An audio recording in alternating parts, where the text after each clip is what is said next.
Hello दोस्तों, कैसे आप सब। आज 7 फरवरी है। आज का हम लोग करंट अफेयर पढ़ेंगे, जैसे डेली पढ़ते हैं। तो ये जो करंट अफेयर है किस एग्जाम के लिए महत्वपूर्ण है, भारत का कोई भी एग्जाम दीजिए उसके लिए क्या होगा, 100% महत्वपूर्ण साबित होगा। फिर भी जानकारी के लिए अगर हम बता दें, यूपीएससी का जैसे कि एनडीए का एग्जाम देते हैं, सीडीएस का एग्जाम देते हैं, सीएपीएफ का एग्जाम देते हैं, ईपीएफओ का देते हैं, पीसीएस को देते हैं, यूपी का देते हैं, झारखंड का देते हैं, बिहार का देते हैं, राजस्थान का देते हैं। हम लोग जानते हैं कि 40 से 42 क्वेश्चन क्या होता है, करंट अफेयर का ही सिर्फ पूछा जाता है। तो आप इतना करके जाते हैं तो आपका एक भी क्वेश्चन छूटने का चांस नहीं होता है। बैंक का कोई भी एग्जाम दीजिए, एसएससी का कोई भी एग्जाम दीजिए, रेलवे का कोई भी एग्जाम दीजिए, और भी जो कम्पिटेटिव एग्जाम है उसका अगर देते हैं और उसमें करंट अफेयर पूछा जाता है तो उसके लिए 100% साबित होगा महत्वपूर्ण। ये बात याद रखिएगा। इसके साथ आपका स्टैटिक्स सारा पढ़ा दिया जाता है, मैप भी सारा पढ़ा दिया जाता है, ताकि आपको कोई भी क्वेश्चन छूटने का चांस ना बने। हम लोग आजकल जानते हैं कि जो क्या पैटर्न बन गया है कि बैकग्राउंड में जाके क्वेश्चन पूछ लेता है, मतलब कि कोई न्यूज में अभी है और उसका जाके पीछे का उसी से रिलेटेड क्वेश्चन पूछ लिया जाता है। इसीलिए सारा स्टैटिक्स भी तैयार कर देते हैं, ताकि क्या हो कि आपका क्वेश्चन पूछने छूटने का चांस ना बने। वीडियो अच्छा लगेगा तो लाइक करिएगा, कमेंट करिएगा, शेयर करिएगा, सब्सक्राइब करिएगा, बेल आइकन को दबा कर रखिएगा ताकि आपके पास नोटिफिकेशन पहुंचता रहे। ठीक है। वीडियो का पहला क्वेश्चन क्या है कि आपका कि भारत ने किस देश के साथ initiative on critical emerging technology का शुरुआत किया है, ये बात आपको बताना है। तो कौन देश के साथ किया है भारत ने, तो पहला ऑप्शन क्या है, रसिया, दूसरा है जापान, तीसरा है अमेरिका, चौथा है इजराइल। तो इसका सही उत्तर क्या है, अमेरिका के साथ, यूएसए के साथ क्या किया है कि initiative on critical emerging technology का शुरुआत किया है। इंडिया का जो राष्ट्रीय सुरक्षा सलाहकार है अजीत डोभाल, और वहां का जो उनके समकक्ष है कौन है, जेक सुलिवन जो है, ये दोनों मिलकर क्या किया कि initiative on critical emerging technology का शुरुआत किए थे। पहले भी 2022 में क्या हुआ था कि एक बार जब जो बाइडेन और प्रधानमंत्री नरेंद्र मोदी मिले थे तो ये दोनों इस बारे में पहले भी बात कर चुके थे और बोला, वो दोनों बात किए थे कि इस इनिशिएटिव के थ्रू व्यवसाय और शैक्षणिक संस्थानों में और रक्षा में क्या होगा कि प्रौद्योगिकी को विस्तार किया जाएगा और दोनों सहयोग करेंगे एक दूसरे को। ये बात याद रखिएगा। अमेरिका और इंडिया इस पर पहले भी बात कर चुका था। तो जो अभी मतलब कौन जारी किए, तो अजीत डोभाल थे इधर से अपने तरफ से, और उधर से कौन थे, तो जेक सुलिवन थे, और इनिशिएटिव ऑन क्रिटिकल इमर्जिंग का टेक्नोलॉजी का शुरू किए। ठीक है। अगर हम लोग अमेरिका के बारे में जाने तो अमेरिका का जो कैपिटल क्या है, तो वाशिंगटन डीसी है, न्यूयॉर्क सिटी नहीं है, ये बात याद रखिएगा। और न्यूयॉर्क सिटी का है कि वहाँ का सबसे बड़ा सिटी है, मतलब लार्जेस्ट सिटी है। वहाँ पर मतलब कि गवर्नमेंट कैसा है, तो फेडरल है, जैसे कि भारत भी संघ है, संघवाद है, और वहाँ भी क्या है, वहाँ भी संघवाद है। ठीक है, ये बात याद रखिएगा। प्रेसिडेंट कौन है, तो वहाँ पर जो बाइडेन है। यहाँ पर वाइस प्रेसिडेंट कौन है वहाँ का, अमेरिका का, तो कमला हैरिस है। और हाउस स्पीकर कौन है, तो केविन मैकार्थी है। और चीफ जस्टिस कौन है, तो जॉन रॉबर्ट है। जैसे कि यहाँ पर अपना हाउस स्पीकर होते हैं, लोकसभा का स्पीकर होते हैं, ओम बिरला है, उसी तरीका से कौन है वहाँ पे, केविन है। ये बात याद रखिएगा। अपर हाउस, जैसे यहाँ पर अपना पार्लियामेंट को क्या बोलते हैं, पार्लियामेंट को बोलते हैं, पार्लियामेंट संसद बोलते हैं। ठीक, वहाँ पे लेजिस्लेचर को क्या बोला जाता है, कांग्रेस बोला जाता है। और यहाँ पर क्या है कि अपर हाउस को जैसे राज्यसभा बोलते हैं, तो वहां पर क्या बोलते हैं, सीनेट बोलते हैं। लोअर हाउस के जैसे यहाँ पर लोकसभा बोलते हैं इंडिया में, उस वहां पर क्या बोलते हैं, हाउस ऑफ रिप्रेजेंटेटिव बोलते हैं। ऐसे भी लोकसभा को क्या माना जाता है कि नॉर्मली जो प्रधानमंत्री होते हैं, मतलब जो लोगों का प्रशासक होते हैं, वो कहाँ से आते हैं, लोकसभा से जनरली आते हैं। लेकिन आने का तो दोनों जगह से आता है, लेकिन जनरली कहाँ माना जाता है, लोकसभा से माना जाता है। ठीक उसी तरीका से हाउस ऑफ रिप्रेजेंटेटिव को वहां पर लोअर हाउस माना गया है, ये बात याद रखिएगा। 1776 में क्या हुआ कि ग्रेट ब्रिटेन से आजाद हुआ 4 जुलाई को, और 1 मार्च 1781 में क्या हुआ कि ये संघ बन गया, मतलब राज्यों का संघ बना, महासंघ बना। ये बात याद रखिएगा। यहाँ पर एक ट्रीटी ऑफ पेरिस हुआ था, वो 1783 में हुआ था, ये बात याद रखिएगा। और 1788 में क्या हुआ, यहाँ का कॉन्स्टिट्यूशन बना, और पूरे वर्ल्ड का लिखित संविधान सबसे पहला बना। कहाँ का बना, तो यूएसए का बना। ये भी बात याद रखिएगा। यहाँ पर कितने राज्यों का संघ था है, ये बात याद रखिएगा। महासंघ कितना राज्यों का है, तो यहाँ पर 50 राज्य है, ये बात याद रखना है। चलिए अगला है कि कलिंग लिटरेरी फेस्टिवल जो है उसका 9वां संस्करण हुआ है, उड़ीसा के किस मतलब शहर में हुआ है, ये आपको बताना है। तो पहला है कटक, दूसरा है बालेश्वर, तीसरा है राउरकेला, चौथा ऑप्शन है भुवनेश्वर। तो इसका जो सही उत्तर क्या है, भुवनेश्वर में हुआ है। ठीक है, भुवनेश्वर में क्या हुआ है कि कलिंग लिटरेरी फेस्टिवल का 9वां संस्करण हुआ है। ये भारत का अभी होगा, कहाँ कब से कब होगा, तो 24 मतलब फरवरी से 26 फरवरी तक होगा, ये बात याद रखिएगा। और ये क्या है कि 9वां संस्करण होगा इस बार, और ये जो है पूरे भारत का क्या है, सबसे बड़ा लिटरेरी फेस्टिवल है, ये बात याद रखिएगा। इसमें क्या होता है कि इसका उद्देश्य क्या होता है, इसमें क्या होता है, साहित्य, स्वतंत्रता, गणतांत्रिक मूल्यों और सांस्कृतिक विविधता और सामाजिक समानता के बीच को बताया जाता है, और इसके अंतर संबंधों को आयामों को क्या किया जाता है, शामिल किया जाता है, ये बात याद रखिएगा। ओडिशा के बारे में अगर हम लोग जाने तो ओडिशा का जो स्थापना हुआ था 1936 में हुआ था। 1936 में क्या हुआ कि उड़ीसा जो बिहार और उड़ीसा जो था मिला हुआ, वो जो दोनों अलग हो गया। मतलब बिहार कब बना, तो 1936 में किससे अलग होकर बना, तो उड़ीसा से अलग होकर बना था, ये बात याद रखिएगा। ये जो कौन सा एक्ट से बना था, तो 1935 से अलग हुआ था बिहार और उड़ीसा, और दो राज्य बना, कौन कौन, बिहार और उड़ीसा बना। और कब बना, तो 1936 में बना। कौन सा एक्ट से बना, तो कब किससे बना, तो 1935 का जो एक्ट था उससे ये बना था। ठीक है, ये बात याद रखिएगा। यहाँ का कैपिटल और सबसे बड़ा सिटी कौन है, दोनों, तो भुवनेश्वर है। यहाँ पर जिला कितना है, तो 30 जिला है। ठीक है, चीफ मिनिस्टर कौन है, तो नवीन पटनायक है। और गवर्नर कौन है, तो गणेशी लाल है। और यहाँ पर जो है विधानसभा का सिर्फ और सिर्फ यहाँ पे विधानसभा है। हम लोग जानते हैं कि जो दो राज्यों, मतलब जहाँ पे विधानसभा, राज्यसभा, मतलब विधानसभा और विधान परिषद सिर्फ और सिर्फ 6 राज्यों में है। तो कौन कौन है ये बताते हैं अभी, लेकिन यहाँ पर विधानसभा का सीट कितना है, तो 147 है, ये बात याद रखिएगा। जहाँ पे 2 सदन है, सिर्फ और सिर्फ कितने राज्यों में है, तो 2 सदन, जहाँ पे विधानसभा विधान परिषद है तो 6 है। ठीक है, ये बात याद रखिएगा। यहाँ पर लोकसभा का सीट कितना है, तो 21 है, राज्यसभा का सीट 10 है, और अपना हाई कोर्ट है, ये बात याद रखना है। हम मैप से बताएंगे तो ज्यादा याद रहेगा कि कौन कौन ये 6 राज्य हैं, तो ये बात याद रखिएगा। तो 6 राज्य कौन कौन है, जहाँ पे 2 सदन है, जहाँ पे विधानसभा भी है और विधान परिषद भी है। तो पहला आपका महाराष्ट्र और दूसरा कर्नाटक, ये दोनों का पहला पेयर बनाइए। दूसरा है तेलंगाना और चौथा मतलब कौन है, आंध्र प्रदेश, तो ये दोनों का पेयर बनाइए। और तीसरा पेयर किसका बनाइए, उत्तर प्रदेश का और बिहार का। तो मतलब कि 2 2 और 2, मतलब 6 राज्य है। कौन कौन है, महाराष्ट्र, कर्नाटक, तेलंगाना, आंध्र प्रदेश, अब उत्तर प्रदेश और बिहार, ये बात याद रखिएगा। उड़ीसा जो है किससे बाउंड्री टच करता है, तो इधर छत्तीसगढ़ से करता है, इधर झारखंड से करता है, इधर वेस्ट बंगाल से करता है, इधर आंध्र प्रदेश से करता है। ये तेलंगाना से बाउंड्री टच नहीं करता है, बहुत सारे मैप में दिया हुआ रहता है, ये गलत देता है। ठीक है, ये बात याद रखिएगा। और यहाँ पर किससे करता है, तो ये अपना इंडियन ओशियन से करता है, ये भी बात याद रखना है। चलिए, हाल ही में क्या हुआ कि एक भारतीय रेसलर है जो जरागव क्या ओपन चैंपियनशिप में कांस्य पदक जीते हैं, तो कौन है, ये बात आपको बताना है।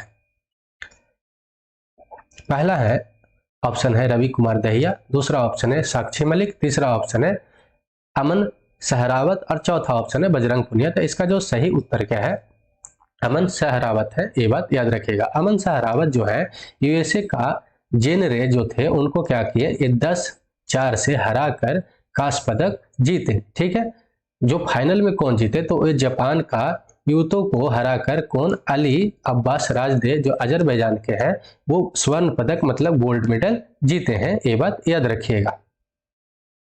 अगला क्वेश्चन क्या है कि हाल ही में किस राज्य और केंद्र शासित प्रदेश ने प्रदूषण से निपटने के लिए real time source apportionment super site launch किया है, तो ये आपको बताना है। तो पहला है न्यू दिल्ली, दूसरा है हरियाणा, तीसरा है उत्तर प्रदेश, चौथा है पंजाब। तो इसका जो सही उत्तर क्या है, न्यू दिल्ली किया है, ये बात याद रखिएगा।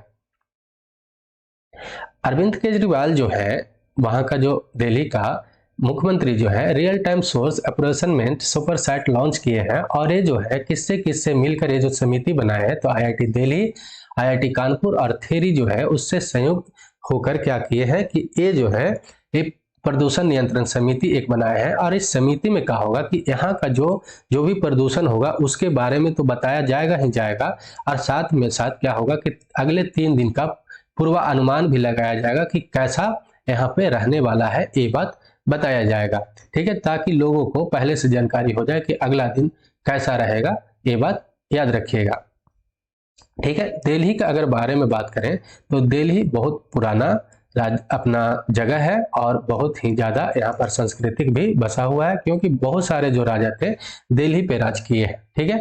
तो जो दिल्ली सल्तनत का जो पहला बार कैपिटल बना था तो कब बना था, 1214 ईस्वी में बना था। मुगल एम्पायर जो कैपिटल कब बनाया तो 1526 ईस्वी में बनाया। इंटरमीडिएट किससे था तो आगरा से था, ये बात याद रखिएगा। और इंडियन एम्पायर जो ब्रिटिश जो बनाया कब बनाया तो 911 में, 1911 में कौन था, हार्डिंग जो था, लॉर्ड हार्डिंग था, जो बंगाल से कहा बनाया, न्यू दिल्ली में, मतलब कि कैपिटल बनाया इंडियन एम्पायर, ठीक है। न्यू दिल्ली जो कैपिटल बना डोमिनियन इंडियन जो बना, जब कौन बना तो कब बना तो 1947 में बना, ये बात याद रखना है। और 1950 में क्या हुआ, जब भारत गणराज्य बना तब 26 जनवरी 1950 को क्या हुआ कि भारत का कैपिटल बन गया न्यू दिल्ली, ठीक है। यूनियन टेरेटरी कब बना ये तो यूनियन टेरेटरी बना 1956 में। और नेशनल कैपिटल टेरेटरी कब बना तो 1992 में बना, ये बात याद रखिएगा। अभी तत्काल में यहाँ का लेफ्टिनेंट गवर्नर कौन है तो विनय कुमार सक्सेना है। और चीफ मिनिस्टर कौन है तो अरविंद केजरीवाल है। और डिप्टी चीफ मिनिस्टर कौन है तो मनीष सिसोदिया है, ये बात याद रखिएगा। यहाँ पर विधानसभा का सीट कितना है तो 70 है, लोकसभा का सीट 7 है और राज्यसभा का सीट 3 है, ये बात याद रखना है। चलिए अगला क्या है कि हाल ही में G20 का रोजगार कार्य समूह की बैठक हुआ है तो किस शहर में आयोजित की गई है, ये आपको बताना है। पहला ऑप्शन है उदयपुर, दूसरा है जोधपुर, तीसरा ऑप्शन है सूरत और चौथा ऑप्शन है कानपुर। तो इसका जो सही उत्तर क्या है, जोधपुर है। जोधपुर जो राजस्थान में है, वहां पर क्या हुआ कि G20 का, हम लोग जान रहे हैं कि भारत जो है G20 का इस बार अध्यक्षता कर रहा है, तो G20 कार्य समूह का जोधपुर में मतलब कि राजस्थान में बैठक हुआ, ये बात याद रखना है। इसमें संबोधित करते हुए जो अपना केंद्रीय जल शक्ति मंत्री है गजेंद्र सिंह शेखावत, वो क्या बोले कि अंतर्राष्ट्रीय समुदाय के सदस्यों को सभी लोगों को अच्छे काम और समावेशी विकास और अधिक अवसर पैदा करने के लिए मिलकर प्रयास करने के लिए ये आह्वान किए हैं, ये बात याद रखना है। इसमें क्या हुआ कि 100% जो लोग हैं क्या हुआ है कि भागीदारी भी निभाए, जो आमंत्रित देश है और अंतर्राष्ट्रीय संगठन है जो इसमें भाग लिए हुए हैं अभी G20 में, वो सारे क्या किए कि 100% इसमें भागीदारी भी अपना दिए हैं, ये बात याद रखना है। अगर राजस्थान के बारे में जाने तो राजस्थान का जो राजधानी क्या है जयपुर है और इसको पिंक सिटी भी बोलते हैं, ये बात याद रखिएगा। 30 मार्च 1949 को क्या हुआ कि इसका स्थापना हुआ। और यहाँ पर लार्जेस्ट सिटी कौन है, सबसे बड़ा सिटी कौन है तो जयपुर ही है। यहाँ पर 33 क्या है, यहाँ का क्या है तो जिला है। अगर यहाँ पर अभी गवर्नर कौन है तो कलराज मिश्रा है। मिनिस्टर कौन है, चीफ मिनिस्टर अशोक गहलोत है। और यहाँ पर सिर्फ और सिर्फ विधानसभा है तो कौन सा का है, एक सदनीय है राज्य है तो कितने है यहाँ पर विधानसभा का सीट 200 है, ठीक है। अगर हम लोग कभी इच्छा मन करता होगा कि बिहार तो बहुत छोटा है, इससे फिर भी बिहार में ज्यादा सीट है और लेकिन यहाँ पर सीट कम है, तो बात होता है कि पॉपुलेशन पर कहीं पर भी सीट बनता है। जैसे लोकसभा का सीट, राज्यसभा का सीट, विधानसभा का सीट, सारे और सारे जो सीट डिसाइड होता है वो पॉपुलेशन से होता है। तो बिहार का पॉपुलेशन ज्यादा है, इसलिए बिहार के पास सीट ज्यादा है, नंबर ऑफ विधानसभा का, नंबर ऑफ राज्यसभा लोकसभा का, ये बात याद रखिएगा। यहाँ पर 200 विधानसभा का सीट है, राज्यसभा का 10 सीट है और लोकसभा का सीट 25 है। अपना हाई कोर्ट है राजस्थान का, ये भी बात याद रखना है। अगला क्वेश्चन क्या है कि इंटरनेशनल क्रिकेट जो है 3 फॉर्मेट होता है, वनडे, टेस्ट और T20। वो तीनों में क्या हुआ कि सबसे युवा कौन क्रिकेटर है जो शतक जड़ चुके हैं, ये बात आपको बताना है। तो फिर पहला ऑप्शन है पृथ्वी शॉ, दूसरा ऑप्शन है ईशान किशन, तीसरा ऑप्शन है शुभमन गिल और चौथा ऑप्शन है विजय शंकर। तो इसका जो सही उत्तर क्या है, भारतीय कौन है तो शुभमन गिल है, जो तीनों फॉर्मेट में क्या किया है, सबसे यंग है और क्या किए हैं कि शतक जड़ चुके हैं। तो ये बात याद रखना है। 126 रन की पारी जो हाल ही में खेले थे न्यूजीलैंड के खिलाफ T20 में, ये जो है सबसे ज्यादा भारतीय जो है मतलब कि रन भी बना चुके हैं T20 में। और ये जो है पहले विराट कोहली का जो स्कोर था उसको पार कर चुके हैं और सबसे ज्यादा स्कोर वाले भारतीय सर्वाधिक स्कोर भी दर्ज कर चुके हैं, ये बात याद रखिएगा। अगला क्वेश्चन है कि सौर मंडल में सबसे अधिक प्राकृतिक उपग्रह वाले चंद्रमा, मतलब कि उपग्रह को ही चंद्रमा बोलते हैं, ग्रह कौन सा है तो ये आपको बताना है, ठीक है।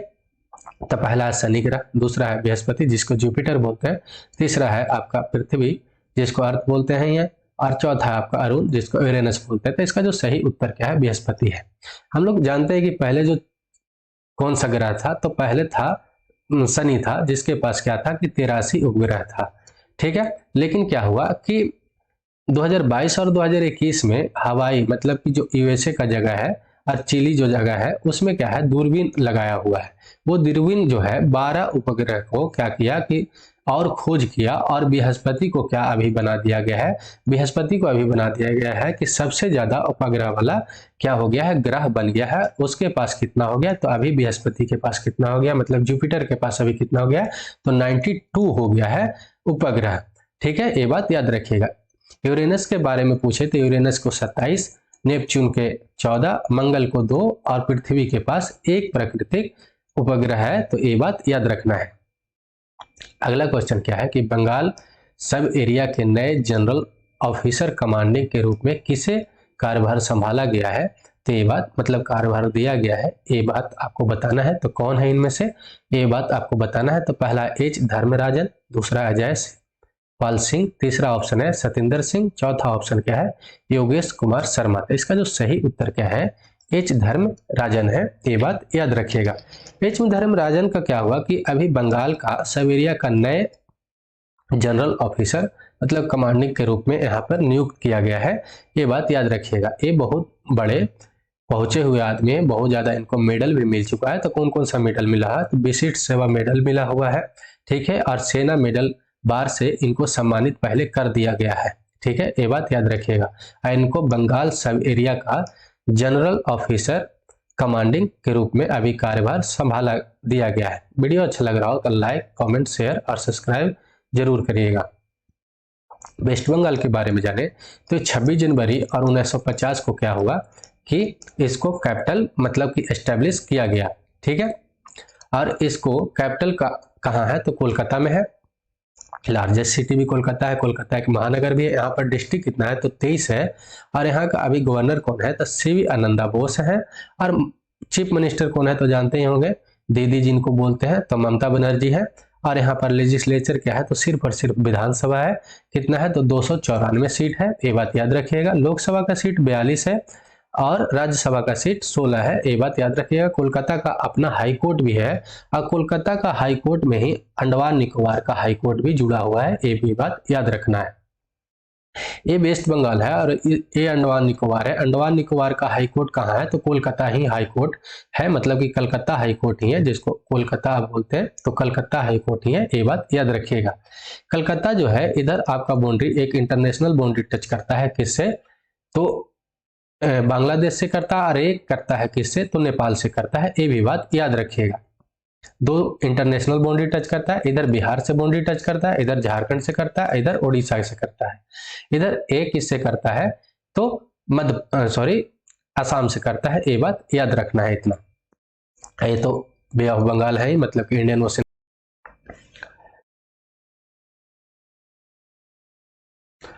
अगला क्वेश्चन क्या है कि हाल ही में केंद्र सरकार ने नई एक गाइडलाइन जारी किया है, उसमें क्या किया गया है कि एंश्योरमेंट नो हाउ में सोशल मीडिया इन्फ्लुएंसर के लिए पेड विज्ञापन की जानकारी सार्वजनिक न करने पर अधिकतम कितने जुर्माने का प्रावधान किया गया है, तो ये आपको बताना है।